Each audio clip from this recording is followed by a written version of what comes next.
ल हामीसँग फेरि पनि एउटा नयाँ डिजाइनको टी सर्ट झरिसकेको छ।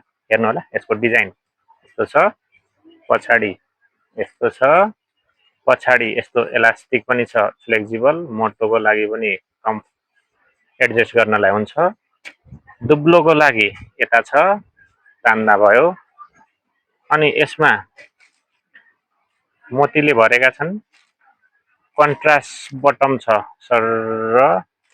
हेर्नुस् यसको स्टाइल यस्तो छ, यस्तो के भन्छ, कुन फिगर भन्छ यसलाई, यस्तो छ हैन, टक्क मिल्ने खालको छ, स्टाइल यो हो। कलर अप्सन यो एउटा ब्लू कलर, निजामती कलर भन्छ के रे हैन, एउटा अहिलेको viral colour butter yellow, white, sky blue colour तीनटै राम्रा छन्, चारवटै कलर राम्रा छन्। हजुरहरुलाई अर्डर गर्न इच्छा हुँदाखेरि व्हाट्सएप भाइबर मार्फत अर्डर गर्न सक्नुहुन्छ। कपडा एकदमै कुल छ गर्मीको लागि, हेर्नु होला कटन कपडा हो। धन्यवाद।